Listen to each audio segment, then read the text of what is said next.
సమరం వినియోగి ప్రేక్షకులకు ఆహ్వానం తెలియజేస్తూ, వినియోగదారుడు ఎన్నో రకాల వస్తువులు కొంటుంటాడు. కొన్ని నాణ్యత విషయంలో తనే తెలుసుకోగలుగుతాడు.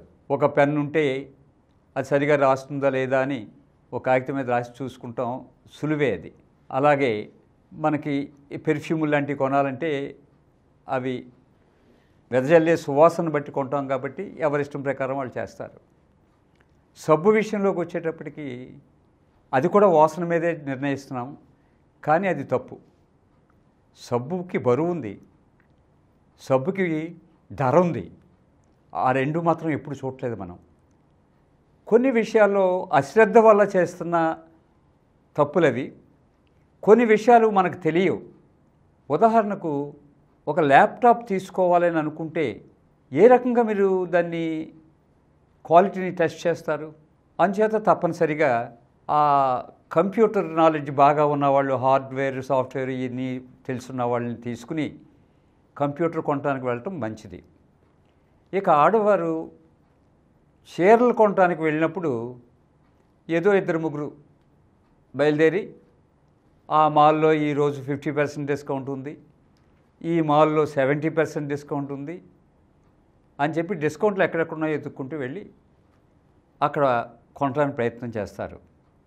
ఎప్పుడైనా మీరు గమనించారో లేదో, వాళ్ళు బిల్లు ఇచ్చేటప్పుడు ఈ చీర నాణ్యతలో మా బాధ్యత ఏమీ లేదు, రంగుల గురించి కానీ మరే విషయాల మీద కానీ ఎటువంటి గ్యారంటీ ఇవ్వము అని బిల్ కింద రాసి పెట్టిన సంఘటనలు కూడా జరిగినాయి. సెంట్రల్ గవర్నమెంట్ అన్ని రాష్ట్రాల ముఖ్యమంత్రులకి హెచ్చరిక చేసింది ఒకప్పుడు, బిల్లు అలాంటివి ఉన్నప్పుడు వాళ్ళకి లైసెన్స్ క్యాన్సిల్ చేయమని. కానీ ఎవరూ పట్టించుకోలేదు దాన్ని. ఇలా జరుగుతూనే ఉన్నాయి. కంచి వెళ్ళి సుపీరియర్ సిల్క్ శారీస్ కొందామని అమ్మాయికి పెళ్లి చేసినప్పుడు తప్పనిసరిగా కొంతమంది పేరెంట్స్ కంచి వెళ్ళడానికి ప్రయత్నం చేస్తారు. అంటే కంచిలో నిజమైన శారీసే దొరుకుతాయి, సిల్క్ శారీసే దొరుకుతాయి, అక్కడ మోసాలు ఉండవని గుడ్డిగా నమ్మి వెళ్ళటం. అది అక్కడ కూడా ప్యూర్ సిల్క్ కాని చీరలు అమ్మటం జరుగుతుంది కంచిలో. తిరిగి వచ్చిన తర్వాత ఎవరో చెప్పగా అది కంచి శారీ కాదు అని తెలుసుకుని బాధపడటం తప్పించి చేయగలిగేది ఏమీ లేదు. ఇలాంటి సంఘటన మామూలుగా మీరు ఉన్న ఊళ్ళో ఒక బట్టల దుకాణానికి వెళ్ళి ఒక చీర కొన్నారు. చీర కొంటే మొదటి ఉతుకులోనే ఆ చీర రంగు వెలిసిపోయింది. ఏం చేయాలి అలాంటప్పుడు? వెళ్తారు, వెళ్ళి ఏంటయ్యా చీర రంగు ఎలాగ అయిపోయింది ఏంటి అని అడుగుతారు.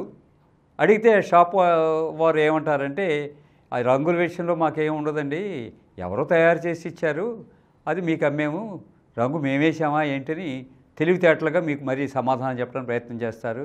అరే రే ఇలాగైపోయిందని బాధపడుతూ మీరు ఇంటికి వెళ్ళిపోతారు. అది కాదు చేయాల్సింది. మీ చీర రంగు వెలిసిపోతే ఆ బట్టల దుకాణం వారు ఆ చీర తీసుకుని మీకు తిరిగి డబ్బు ఇచ్చేలా ప్రయత్నం చేయాలి. వాళ్ళు ఒప్పుకోకపోవచ్చు. కన్జ్యూమర్ కమిషన్ మీకోసమే ఉంది. కన్జ్యూమర్ కమిషన్లో కంప్లైంట్ చేయండి. ఇలాంటి సంఘటన ఈ మధ్య జరిగినప్పుడు ఆ మహిళ వినియోగదారుల కోర్టుని ఆశ్రయిస్తే ఆ చీర ఖరీదు తిరిగి ఇప్పించి కాంపెన్సేషన్ కూడా ఇప్పించిన సంఘటన జరిగింది. ఇది గుర్తుపెట్టుకుని మీకు భవిష్యత్తులో ఇలాంటి సంఘటన ఏదైనా ఎదురైతే మీ అంతగా మీరు కన్జ్యూమర్ కోర్టుకు వెళ్ళి కంప్లైంట్ చేసి మీకు నష్టపోయిన డబ్బుని తిరిగి పొందడానికి అవకాశం ఉందని తెలియజేస్తూ సెలవు. ఈ కార్యక్రమం మీకు ఎంతో నచ్చింది కదా. ఇటువంటి మరిన్ని వీడియోల కోసం అనతి కాలంలోనే 20 కోట్లకు పైగా వ్యూస్ సాధించిన సమరం ఛానల్ సమర్పించు సమరం వినియోగి ఛానల్కు సబ్స్క్రైబ్ చేయండి, లైక్ చేయండి, మీ ఫ్రెండ్స్కి షేర్ చేయండి. అలాగే ప్రక్కనున్న గంట సింబల్ని ప్రెస్ చేయడం మర్చిపోకండి.